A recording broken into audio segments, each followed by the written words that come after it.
Well, hello, Ebenezer, and friends and folks who are watching, and family members who are close and far, and community members, and just everybody who has been gracious enough to tune in today. Some thoughts that I'd like to share with you in just a few moments.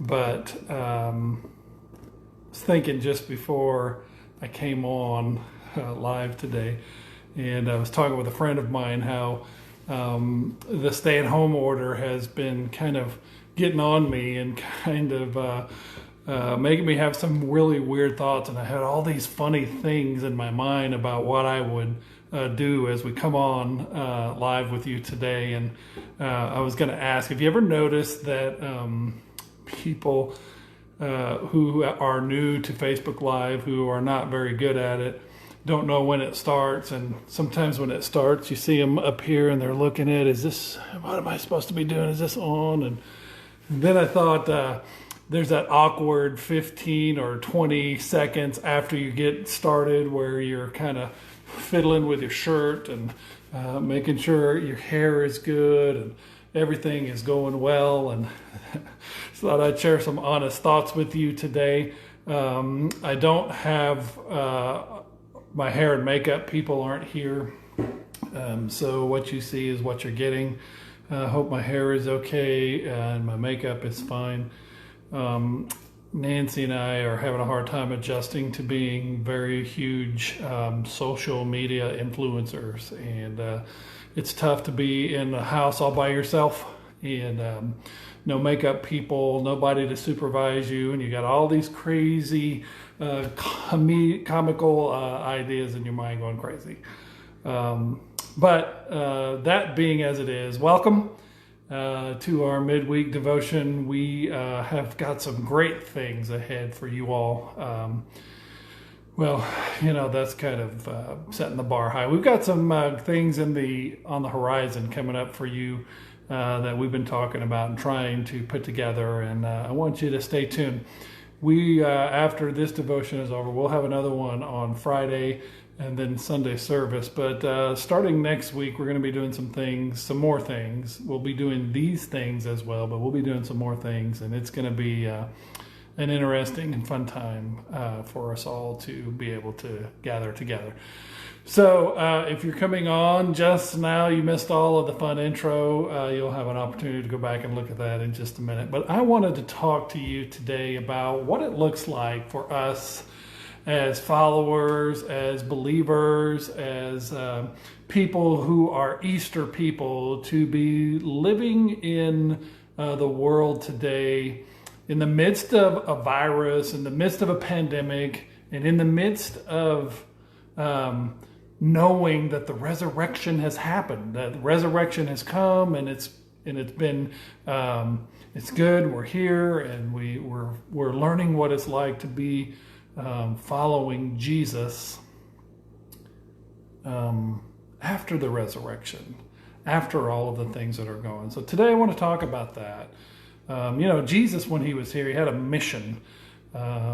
He was on a mission, not that we could have a holiday each year and come together and celebrate and have the Easter Bunny and have some great traditions and get together. Those are wonderful things. But Jesus had a mission. In Revelations, it says that he came because of the resurrection. That after the resurrection, that he now holds the keys of death. The keys of death. I love that phrase. Today I want to talk about that. I love that phrase, the keys of death. Keys unlock things. Keys help you to get beyond something that has been keeping you out. Keys are important.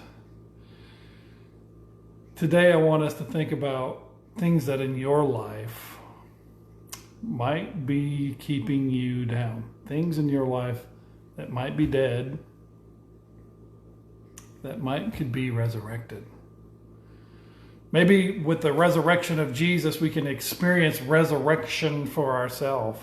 The best way for us to be Easter people is to experience new life and resurrection within us, because Jesus holds the keys to death. Sunday, on Easter Sunday, we talked about how the proof of the resurrection is that we are transformed. And now let's talk about how we can be resurrected with Jesus as Easter people. So what in your life is dead or has died? I'm not talking about a physical death. I know people who are very dead, but yet breathe and walk around as though they're alive, but they're dead on the inside. Someone called them the Walking Dead. And as I thought about that, that might be a good name for a TV show or something. But nowadays, many of us feel like there's something that might be dead on the inside of us. And that might be a good, and for good reason, we would feel that way. Facing things today in this world and this pandemic is difficult and scary. But maybe there's some other things that have died in us as well, besides the hope, besides the sense of humor that we have normally had. Maybe there are other things that are dying because of a pandemic, or maybe just because they're dying anyways. Maybe financials, maybe your dreams, maybe marriages. Maybe a sense of purpose on the inside. Maybe something with job related. Maybe you've lost a job, or maybe your job has changed, or maybe you're not challenged in your job anymore. Maybe there's some relationships.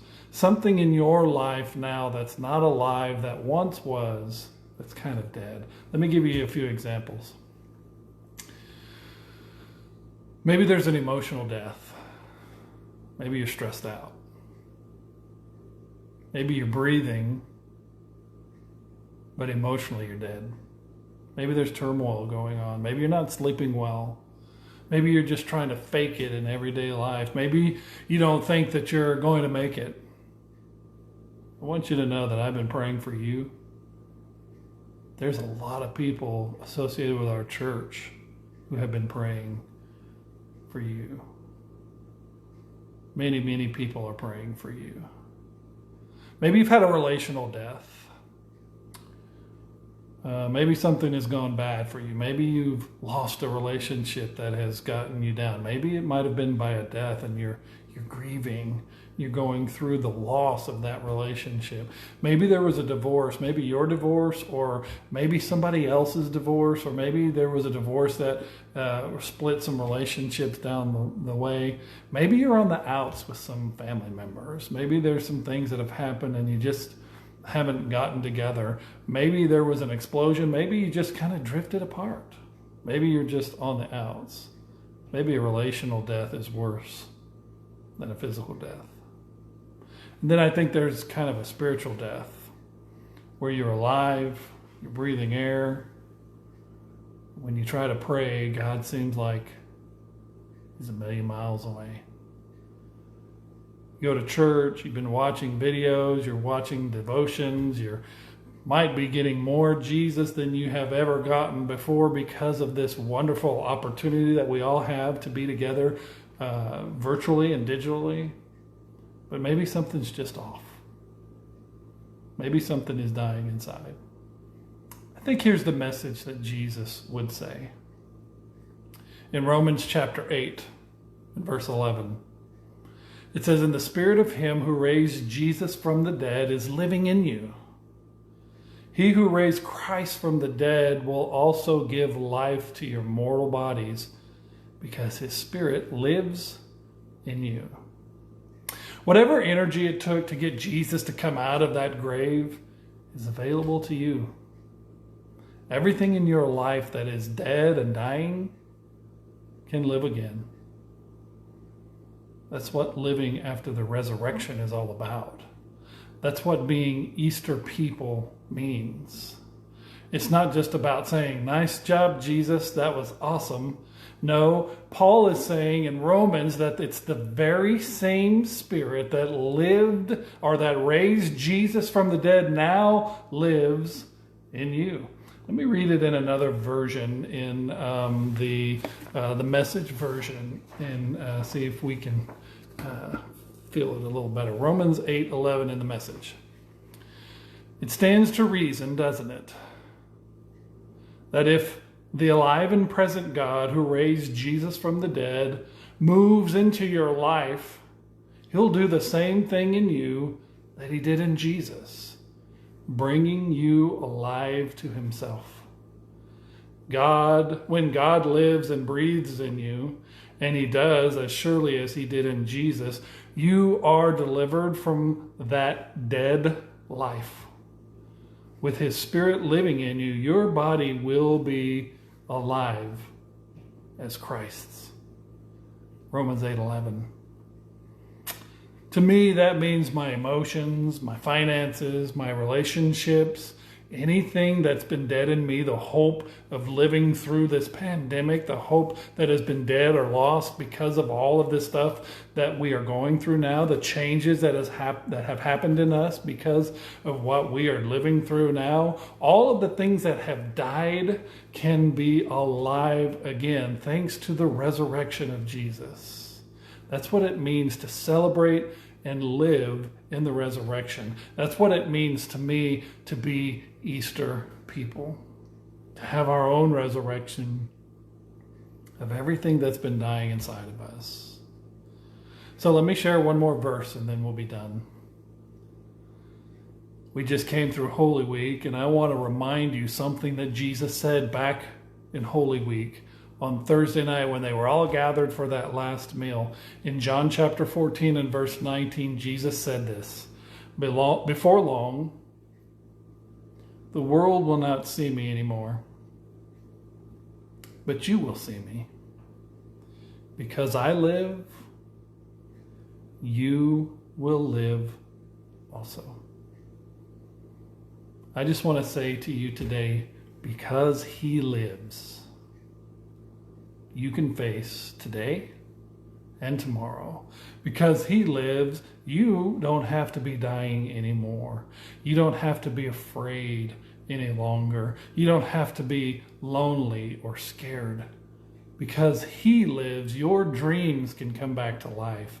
Because he lives, everything that has died inside of you can be resurrected. I lied earlier. I have one more passage. Matthew 28, verse 20. Jesus says, "Be sure of this. I am with you always, even to the end of the age." It's been fun to be with you guys today. I miss seeing you. I miss laughing and crying and hugging, slapping each other's back. I miss being able to share every day what has been going on.